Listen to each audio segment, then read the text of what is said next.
NBC congratulates Law & Order on their Golden Globe nominations. For medical news you can use, watch the Health Beat only on Eyewitness News. That's 6. Now, live from the News Channel, this is WBRE-TV's Eyewitness News Nightcast. Vince said it would be like this. This is slow, slippery going as snow falls in much of northeastern and central Pennsylvania. Good evening. Tonight we can add a fresh coating of snow to the bitter cold wave which continues to hold the region in its grip. Vince Sweeney has the very latest from AccuWeather. Vince? You know, Keith, actually it's kind of pretty if you could just sit home and look out your window at it. A very light snow, very fluffy, powdery type of snow. But it has added up to about an inch or two in most locations across northeastern and north central Pennsylvania, with a few locally heavier snowfall amounts. Now, nice to look at, but if you got to go outside and you got problems, you can see here on our radar picture at 11 o'clock, we still have snow, light snow and flurries falling across a large portion of Pennsylvania, especially in the eastern third of the state. Now, if you do travel to the east overnight or early tomorrow, you're going to run into more problems with snow as it continues to fall from a major coastal storm that's on its way to New England. Road-wise right now, let's take a look at some roads for you. And pretty much simply put, folks, roadways are snow covered just about everywhere you go. All right, I thought we had some pictures of some snow. We don't have it. All right, all roads are snow covered and slick. I guess you'll just have to trust me on this. Treated roadways faring a little bit better than untreated secondary roads, side streets, all in pretty rough shape. And it looks like that will continue to be the case overnight. Here's some pictures for you. Charlie Hayes was out tonight slipping and sliding. It's going to be the case overnight tonight through early tomorrow morning. We understand that a lot of municipal and PennDOT road crews are out doing what they can. But again, wherever you're traveling, especially along the interstates, even though they might be treated, there's still a good possibility that there'll be a lot of slick spots to have to deal with. So please give yourself time, use some caution, and if you can at all, enjoy the snow and enjoy tonight, because tomorrow is going to be a rude and windy day, I got to tell you, which I'll do when I come back with AccuWeather in a couple of minutes. We'll see you then. Thanks, my friend. How about a ride home tonight? Well, as the calendar winds down on 1994, money problems continue to dominate the agendas in many area municipalities. And in Plymouth, the borough budget is in the red, with more money going out than is coming in. Donna Crilly reports council's cost-cutting measures are making the police department see red. Donna Crilly reports. We can't show you this police officer's face because he does undercover work, but he won't be making drug busts or arrests of any kind anytime soon. This is his last shift. He's one of the 10 part-time officers furloughed by Plymouth Borough as of January 1st. Morale is very low. We feel very sad for the citizens of this community because it's really going to affect them. We're not going to be able to provide the proper police protection. And the force is worried about arrests that have already been made. There are more than 40 cases such as these pending in the Luzerne County Court. But if the officers aren't working, they can't testify, meaning the cases could be dismissed, thrown out of court. Some members of Borough Council disagree with the police department over how many full-time officers will be left, 5 or 3. The police say 2 men are retiring, and money's been subtracted from the budget, so they won't be replaced. The council says a full department of 5 or 6 will be funded. Are we depriving the people? I don't think we are. We're providing the funds for these policemen to work, and if they choose to have 3 people on the day shift, it's not us that's squandering this money, it's them, it's the scheduling. Councilman Petrosky says it's all a PR ploy on the part of the police. But the chief says he's concerned enough to have contacted the state police to ask for help. So the case of the fight over the force will continue when council meets January 3rd. Donna Crilly, Eyewitness News, Plymouth. Preliminary autopsy results show remains found yesterday in a trash bag in Williamsport were those of a boy born 3 to 4 months prematurely. Now, those remains were taken to Lancaster for forensic examination. Lycoming County DA Tom Marino says the test showed the delivery took place from 2 days to a week ago. Well, today police went door to door seeking any information which might pinpoint how and when the remains were placed in a trash dumpster and who placed them there. More medical testing will be conducted as the police inquiry continues. Well, tonight a state police lab is examining a homemade incendiary device found outside the McCann School of Business in Wyoming this evening. A school employee received a phone call saying the device was planted outside the building. Fire and police units rushed to the scene and found what appears to be a Molotov cocktail about a foot from the building. It was removed without incident. A search of the building and grounds turned up no sign of any other devices. That school is on holiday recess, and that investigation also continues. Well, 2 suspects are in custody tonight in connection with the bombing spree which rocked parts of upstate New York last night. Now, the motive may be a domestic quarrel which erupted into a deadly vendetta. We get more in this late NBC report. We're announcing today the arrest of Michael Stevens and Earl Figley on charges that relate to interstate transportation of explosives used to kill. It's these 2 men authorities believe mailed bombs to half a dozen sites with one goal in mind, to wipe out as many people as possible in the same family. Michael Stevens and Earl Figley faced a federal magistrate tonight before being locked up in jail. The men are facing charges of bombing relatives of the Fowler family. This apartment on Denice Road was blown apart. 2 people inside are killed. A neighbor is hurt. The SAMHSA depot in Cheektowaga is blasted. 2 more are killed and another injured. And a home in West Valley is bombed, killing 1 more. A bomb also goes off in New Albion, injuring 1 person, and 2 other bombs are defused before they blow. The facts are listed in this affidavit. Figley purchases 55 pounds of dynamite, or almost 200 sticks of the explosives, in Kentucky and transports them to Rochester. This receipt from the powder company shows that almost $225 was paid. Figley and Stevens work together, creating several explosive bombs with the dynamite. Both men make sure the bombs are delivered. Those explosives were used to kill and maim the people throughout New York State. So why was this done? Authorities won't offer a motive, but there's speculation that Stevens was the boyfriend of one of the members of the Fowler family, and he had some kind of vendetta against them. Both men were charged with transportation of explosives used to kill people. In federal court, a conviction on that charge could bring the death penalty. In Rochester, Wendy Wright for NBC News. And a new billboard in Times Square in New York City will display a grim message about crime. The so-called death clock was unveiled today. On the first of the year, it will begin counting the number of guns in America and the number of gun-related deaths. Also listed, a toll-free number to encourage lobbying for gun control legislation. A private group paid for the 3.5-story billboard. It plans to build other death clocks in Los Angeles, Miami, Newark, and Washington, D.C. Well, still to come on Nightcast, vitamins better live up to their standards, so says the FDA. And the answers to Alzheimer's disease may be skin deep. Next time you're in a dealership that's as big as a small town you grew up in, just ask yourself one question. Who's paying for all this anyway? I'm Charlie Pompey from Pompey Dodge at Kingston. You only pay for the car, not the whole world. We have hundreds of cars and trucks in stock and all are discount price. Like the 6-passenger 94 Spirit with tilt, cruise, air, and more at only $12,495. Or these new 94 Dodge Caravans with air, AM/FM stereo, and more at just $14,695. Our new Dodge Ram pickups. This is what a full-size pickup should be. These low prices are only at Pompey Dodge in Kingston, where you only pay for the car. It's not how big or powerful you are that inspires confidence, but rather a sensitivity to what's really important. That's the key. In banking, folks really want simple, low-cost checking accounts. After all, writing a check to pay a bill is painful enough. So the checking fee should be low and the level of service high. That's how you win people's confidence. If you're paying bills and high checking fees, maybe it's time for a change. See Franklin first.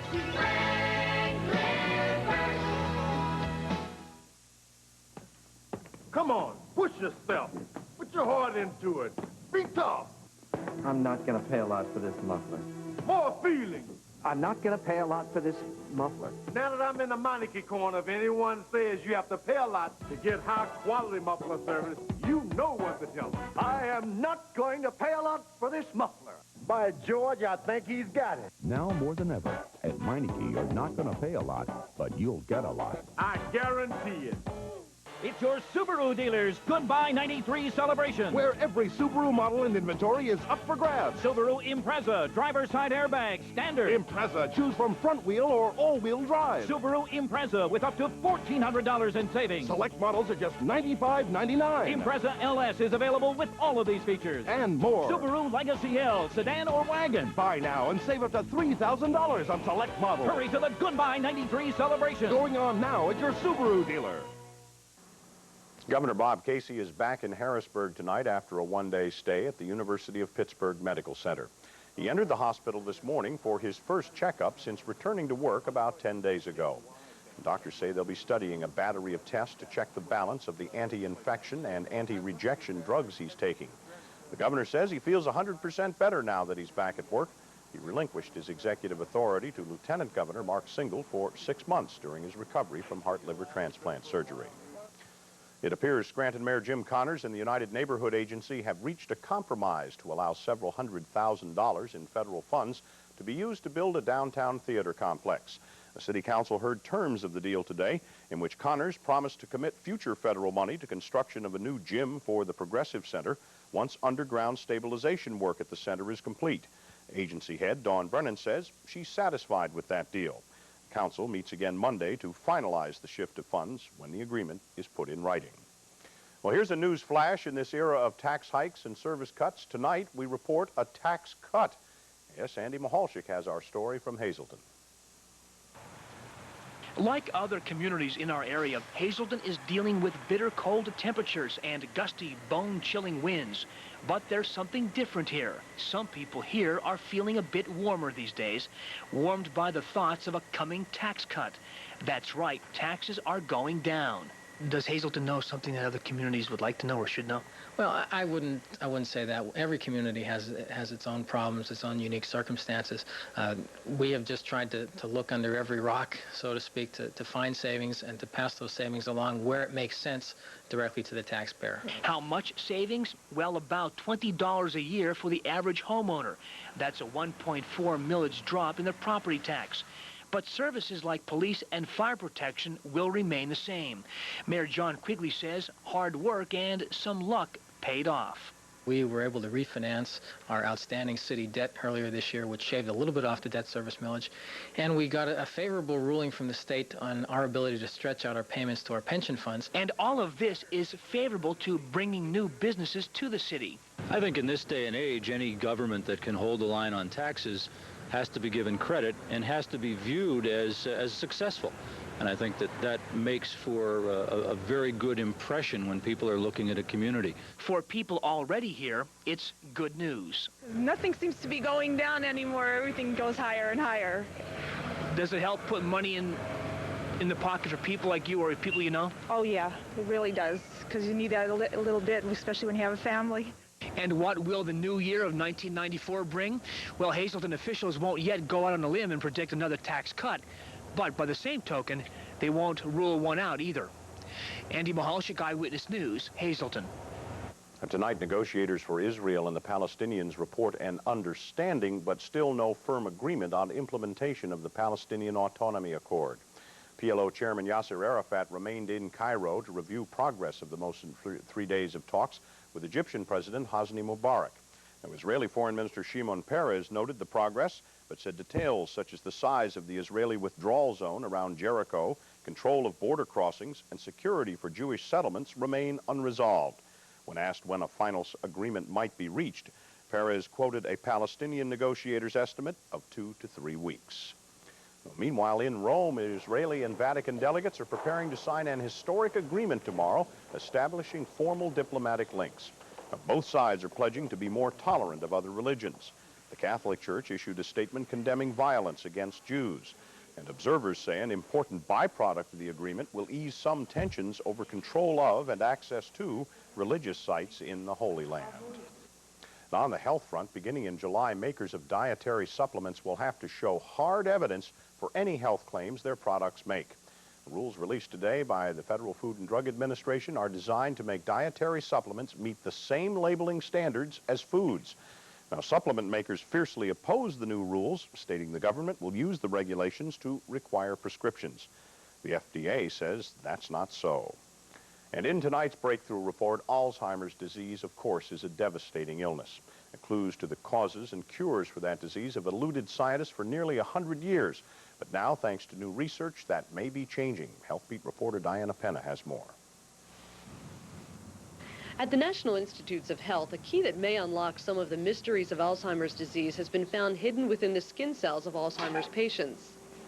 To our amazement, right from the beginning, when we started to measure the movement of these little potassium particles or charges across the nerve cell walls, we found that in the Alzheimer's patients, they weren't moving. They weren't moving across the wall. What that means is Alzheimer's patients have defects in their skin cells. What impact does all this have on Alzheimer's? It could make detecting the disease easier. Currently, Alzheimer's can only be diagnosed by eliminating all other possible causes of memory loss, a process that's expensive and time-consuming. If his theory proves correct, Dr. Alcron says a simple skin scrape could detect or rule out Alzheimer's disease. If the test is validated, it would save hundreds of millions of dollars in health costs in terms of making the diagnosis of Alzheimer's disease. For Medical Breakthroughs and Tomorrow's Cures, I'm Diana Penna. Up next on Nightcast, Vince Sweeney will tell us what is next in the AccuWeather forecast. But first, the winning lottery numbers drawn today. In the daily, it was 410, and in the Big Four, 8023.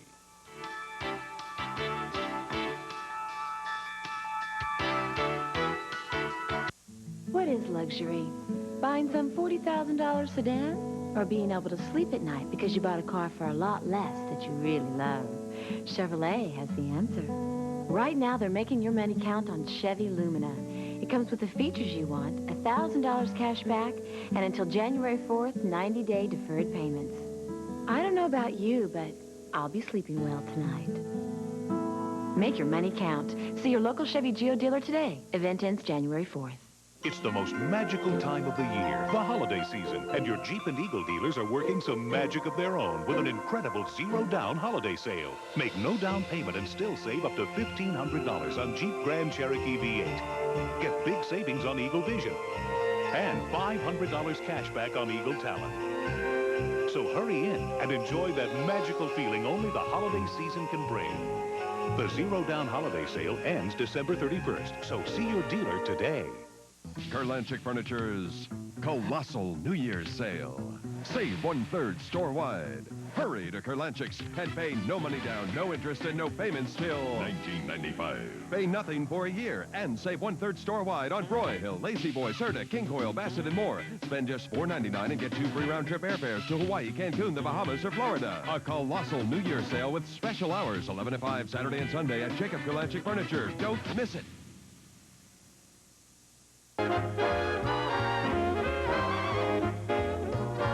Get the new Mazda 626 with dual airbags, an available V6 engine, the best basic warranty in its class, made in America with exceptional style. And if you're in the mood for value, just look at what your Mazda dealer has for you now. We make the exceptional affordable. Hurry, this limited time offer ends January 4th. You're watching Eyewitness News Nightcast on the News Channel, WBRE-TV. Well, Dawn Timoney knew Vince said it would be like this. She took the night off. You know, quite frankly, I wish I had. Yeah. It hasn't been that bad. Like I said before, it's kind of nice to look at out there. It's very pretty, very fluffy, white, powdery snow. But roads are giving everybody a headache. Roads are snow-covered in a lot of places. So if you need a ride home tonight, Keith, you need a lift. I'll check. Huh? I'll Got check. the four-wheeler out there in the lot, baby. I'll run you right up, okay? Turns his hat around. He's awesome. You got about 12 minutes to decide. Let's have a look I'm thinking. at Nanticoke now, where light snow continues to fall. Flurries, light snow, and 19 degrees is the temperature. Thing is, temperature, I guess to our favor, has not done much of anything over the last several hours. In fact, temperatures may go up a little bit before something else happens, and that something else is going to be rude, let me tell you. At Avoca right now, temperature with light snow falling, flurries, 18 degrees, wind chill of 6. Winds out of the southwest at 8 miles per hour, and the humidity is 92%, with a barometer at 29.78, and it is steady. Quickly, let's take a look at our stats page. Really, all we have of any note here is a 19 for a high, a 1 overnight last night, record low of 10 below and 33. We won't get even close, 729, 442, with snow falling. Tonight, Charlie Hayes with our weather window. Now, here's kind of an update, basically, folks, the big picture of what is happening. Steady snow falling tonight, starting back around supper time, leaving behind about 1 to 2 inches of fresh snow on the ground with some locally higher snowfall amounts, perhaps a few of them, if you will. Steadier snows now have moved to the east of the Scranton-Wilkes-Barre area, and behind them we await the arrival of a cold front. And the cold front is an Arctic cold front. And not only is it an Arctic cold front, it has got some brutal winds behind it. Scranton 18 right now, Wilkes-Barre with a 19. 24 down in Philadelphia, where it continues to snow. 17 in Williamsport. 20 at Erie, where the winds at this hour are howling at 30 miles per hour. And in Pittsburgh, it is 23 and some light snow falling there. So what's going to happen here as the night wears on, a little light snow will continue to fall. However, it may break back to just flurries before long, but then behind it, those winds are going to start, and that's going to be a problem. Now, up to 2 inches of snow has fallen and may end up to be about 2 inches, especially north and northeast of the metropolitan area, the Scranton-Wilkes-Barre area, Wayne County, perhaps some locally heavier amounts there, and that might continue through the night. You might pick up another inch or so of snow, I should say. So obviously and clearly, roads are going to be a problem for everybody. I guess most of the guys and gals are out doing the best they can, but despite that, it's hard to keep up with. And the blowing of snow will also, drifting snow, tomorrow morning, that's definitely going to be a problem. Again, like we told you, we had two things working for us or against us, depending on your point of view as far as snowfall amounts were concerned. An Arctic cold front coming in from the north and west, and an area of low pressure developing along the coast, which is in fact turning into a major snowfall maker for New England. Now, the storm itself will stay away from us and go right up the coast and into New England. So all we have to deal with right now is what snow, light snow and flurries are still with, ahead of, with, and behind this front. And windy, it is going to get windy. Tomorrow, dangerous wind chills, let me tell you. Here's a forecast for you. For tonight, look for a little more snow to fall. You feel like you're right out there in it, don't you? Matter of fact, we will be in about 10, 15 minutes or snow. People think we might stay here overnight or fly home. We got to drive it too, folks. Tonight, windy with light snow. Overnight low at 13 degrees. The winds are on the way. They're not here yet. Give them a little time. Tomorrow, not a very pleasant day with high winds. A couple of snow squalls could be whitening the ground in spots. And the high tomorrow near 20, but with these high winds, I'll guarantee you it will not feel like 20 above. It might feel more like 20 below zero. Tomorrow night, not so bad, cold with a couple of flurries, and 9 degrees, and we hope the winds will have calmed down by then. Here's the rest of the forecast for you. On Friday, partly sunny, a couple of flurries, look for a high at 28. Saturday, that's the first day of the year, isn't it now? And that might be the warmest day we'll see for several. 32 on Saturday, but there is a chance of some more snow. Sunday, partly sunny, 30. And Monday, plenty of clouds, maybe a little snow coming our way, and 28 degrees. And now, you know, you might recall the story we brought you last night about dolphins that were trapped in the Shrewsbury River in New Jersey. Experts are still trying to save the dolphins, although rescuers today in ice-breaking boats failed to free 3 of the mammals. A 4th dolphin disappeared, and it's feared that it has died. Authorities now say they'll ask federal officials to send in divers to capture the dolphins with nets and return them to sea. The fact is, dolphins can live in the icy cold water, but the problem is they may drown if they are trapped under the ice. They have been trapped there for 3 days. That's our story. And with the kind of weather we're having, that ice pack will just extend. It's not going anywhere for a while. All right, we'll keep you posted. Thanks, Vince, very much. In sports, Sid Michaels has Wilkes Open Wrestling, Kings College Basketball Tournament action, and the complete high school hoop wrap-up.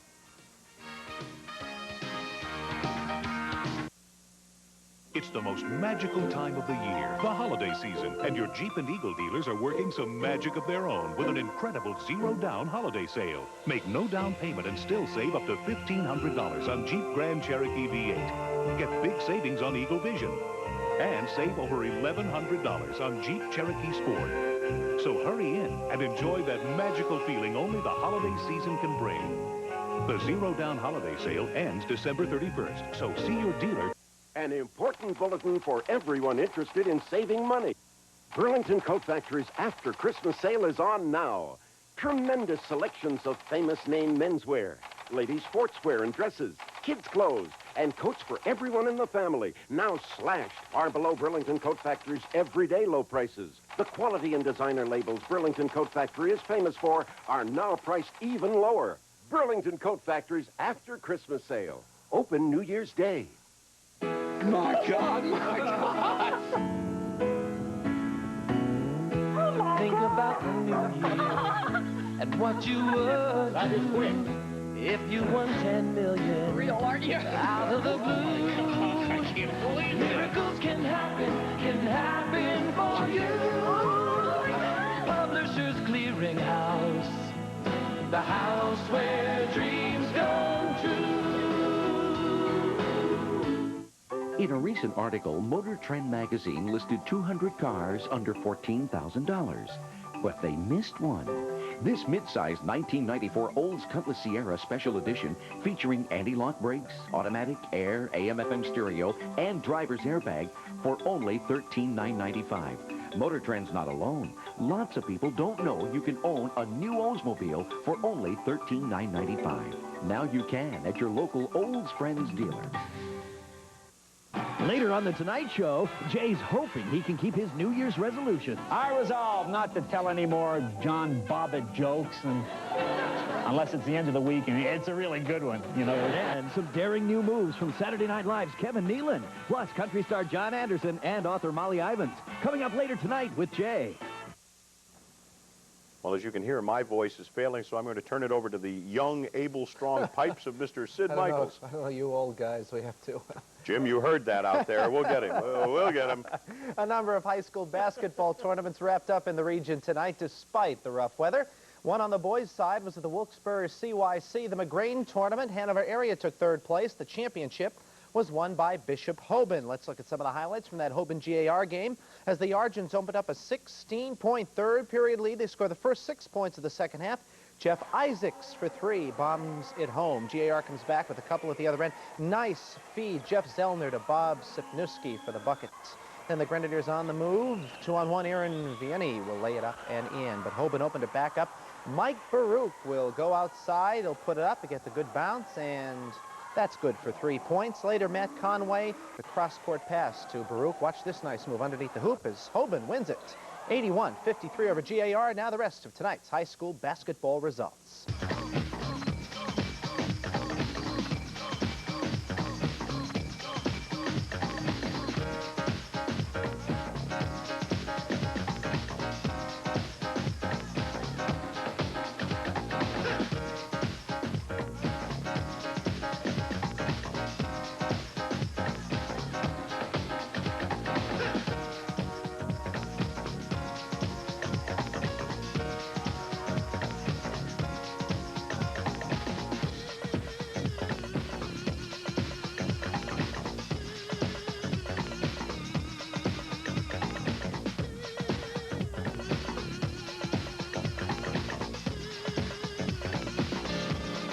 There were no scores there, but in the Bloomsburg Hospital tournament, Tunkhannock and Milton were reported as winners in that event tonight. North Pocono High School football star Jeff Labarati was named winner of the second Fiore Caesar Award today in Scranton. That honor is given to the top scholar football player in the Big 11 and suburban football conferences. It is named in honor of the former coach and educator Fiore Caesar, who was so respected in the area. Labarati averaged over 100 yards rushing and almost 2 touchdowns a game for North Pocono this season. But the award is not only given for accomplishments on the field, but off the field as well. I was happy that it says a lot about sportsmanship and grades, not just football talent, and it made me feel good to know that they think I'm a leader and they think that I could show more than just going out and scoring touchdowns on the football field. 23rd in his class, a member of the National Honor Society. He plans on pre-med in college. He beat out Dunmore quarterback Jack Dempsey for the honor. Berwick's Jimmy Spencer has spent a couple of days at home over the holidays. The NASCAR Winston Cup driver, who will join Junior Johnson's McDonald's team in 1994, told me 1993 was a tough year on the circuit, with the tragic losses of Alan Kulwicki and Davey Allison, both in aviation accidents. And Dale Earnhardt winning the championship will always have that black cloud over 1993. And I think Bill France said it best was, you know, we lost 2 great drivers, but we lost a future in the sport. So hopefully they'll never be forgotten. We'll go on and keep them in our memory. And I'll have more with Jimmy in a couple of days here on Eyewitness Sports. They wrapped up the King's College basketball tournament tonight at the Scanlon Gymnasium, where Rowan College outlasted the Monarchs in the title game. The final of that one was 90-80. Kings got the deficit down to 6 early in the second half against a very good Rowan team. Kevin Kringy slows up on the dribble. The defense loses him, so he drives in for an uncontested layup. Monarchs down just 40-34, but then Michael Burden goes to work inside for the props. Right there, the smooth turnaround in the paint. Then later, Burden gets the feed inside for the jump hook, and 2 more as Rowan defeats Kings 90-80 for the championship of the ASCO Financial Monarch Classic tonight. One other college basketball score. The University of Scranton loses to Jersey City State in that tournament, 63-58. College top 10 tonight. Number 4 Temple rebounds from their first loss of the season to beat Farley Dickinson. Number 6 Kansas leads Rhode Island in the second half. And 9th-ranked Massachusetts, 94-80 over Maryland. The Rose Bowl of Wrestling, the Wilkes Open, is going on at the Mart Center on the university campus. 315 wrestlers taking part. The only thing that kept that number from being even larger, the weather along the East Coast. The host Wilkes Colonels have 2 wrestlers in the semifinals. One at 158, Mike Evans. The other is Barry Van Scoten at 142. His next opponent will be Nick Barbary, the former Pittston area wrestler who is now with Garden City Junior College. Also, former Meyer star Fred Fabrini, now wrestling for Syracuse University, has moved into the semifinals. They resume action tomorrow morning at 11 o'clock with finals and consolations tomorrow night at 7. The Rose Bowl of Wrestling, the Wilkes Open. 3 finals in the NBA tonight. Sacramento beat the Bullets 103-97. Atlanta by a bucket over Orlando. And Chicago 94, New Jersey 86. Make that 97-86. 2 finals in the National Hockey League. It was Florida 5 and Hartford 3. Quebec over the Islanders by a 5-3 score. The Copper Bowl tonight, which is being played out in Arizona as the college football bowl season resumes. Very late in that ball game, Kansas State, number 20 in the country, leads Wyoming 52-17. And I'll bet people were just waiting up for that one. Couldn't wait to hear that, and I have to say that choice of music for the scores was just excellent. My neck hurts from... How is Tonya Harding doing with the eyes of the world on her?